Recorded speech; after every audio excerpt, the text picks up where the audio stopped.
Sebelum kita memasuki tentang pembahasan tentang awal mula pembukuan Al-Quran pada masa Rasulullah SAW, kita ketahui dulu seperti apa sejarah periode turunnya Al-Quran.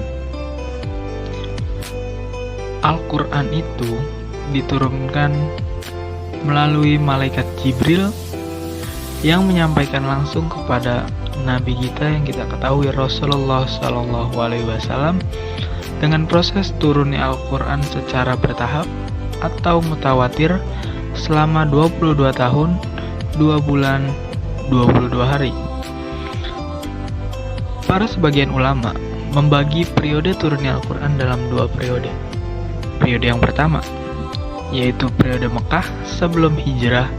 Surat-surat yang turun pada waktu itu disebut ayat-ayat Makkiyah yang berlangsung selama 12 tahun masa kenabian Rasulullah SAW dengan jumlah 86 surat. Kemudian, periode kedua yaitu periode Madinah yang dimulai sejak peristiwa hijrah hingga sesudah hijrah.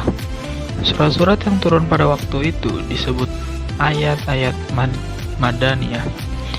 Kalau yang tadi Makkiyah, yang kedua Madaniyah. Berlangsung selama 10 tahun dengan jumlah 28 surat. Pada permulaan turunnya wahyu yang pertama adalah surat Al-Alaq ayat 1-5 bertempat di Gua Hira saat Nabi Muhammad SAW sedang menyendiri bertepatan dengan tanggal 17 Ramadan dan sebelum Nabi hijrah sekitar tahun 610 Masehi pada tanggal 6 Agustus. Saat itu, Nabi Muhammad SAW belum diangkat menjadi Rasul, hanya berperan sebagai Nabi biasa yang belum ditugaskan untuk menyampaikan wahyu. Sampai pada turunnya wahyu yang kedua, barulah Nabi Muhammad diperintahkan untuk menyampaikan wahyu yang diterimanya dengan adanya firman Allah yang artinya pada surat Quran surat Al-Mudaththir, wahai yang berkemul atau berselimut, bangunlah, lalu berilah peringatan.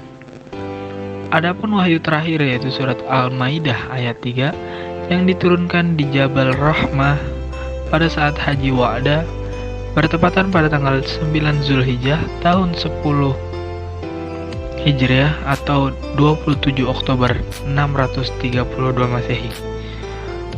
Mari kita masuk ke awal mula pembukuan Al-Quran pada masa Rasulullah SAW. Dengan keterbatasan baginda Nabi kita Rasulullah SAW, Nabi Muhammad SAW, ia tidak bisa membaca atau menulis. Ketika Rasulullah SAW mendapatkan wahyu, beliau langsung menyampaikannya pada para sahabat. Sahabat-sahabatnya itu ya Abu Bakar, Umar bin Khattab, Utsman bin Affan, Zaid bin Sabit, Ali bin Abi Thalib, Muawiyah bin Abu Sufyan, dan ada pula Ubay bin Ka'ab.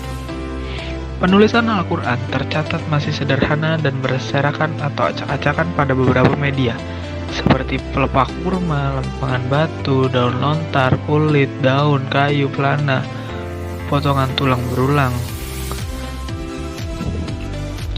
Di samping itu, banyak juga sahabat-sahabat Rasulullah SAW yang langsung menghafalkan ayat-ayat Al-Quran setelah wahyu diturunkan. Jadi, iya pas wahyu itu turun, dihafalin biar suatu saat butuh untuk apa atau apa.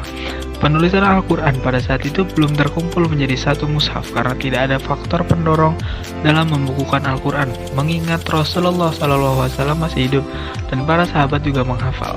Alasan lain karena Al-Quran turun secara berangsur-angsur atau bertahap.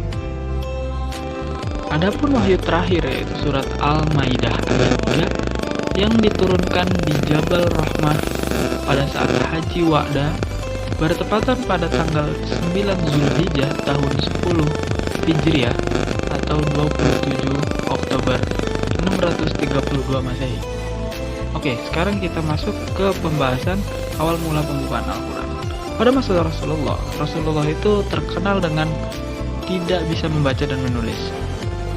Oke, ketika setiap Rasulullah mendapatkan wahyu, beliau langsung menyampaikan kepada sahabatnya yang ditunjuk itu untuk menuliskan Al-Quran, yaitu Abu Bakar, Umar bin Khattab, Utsman bin Affan, Zaid bin Sabit, Ali bin Abi Thalib, Muawiyah bin Abu Sufyan, dan Ubay bin Ka'ab. Penulisan Al-Quran tercatat masih sederhana dan berserakan pada beberapa media seperti pelepah kurma, lempengan batu, daun lontar, kulit, atau daun kayu. Bisa ada juga yang menggunakan pelana, potongan tulang berulang binatang. Di samping itu, banyak juga sahabat-sahabat Rasulullah SAW yang langsung menghafalkan ayat-ayat Al-Quran setelah wahyu diturunkan. Penulisan Al-Quran pada saat itu belum terkumpul menjadi satu mushaf karena tidak ada faktor pendorong dalam membukukan Al-Quran, mengingat Rasulullah SAW masih hidup dan para sahabat juga menghafal. Alasan lain karena Al-Quran turun secara berangsur-angsur atau bertahap.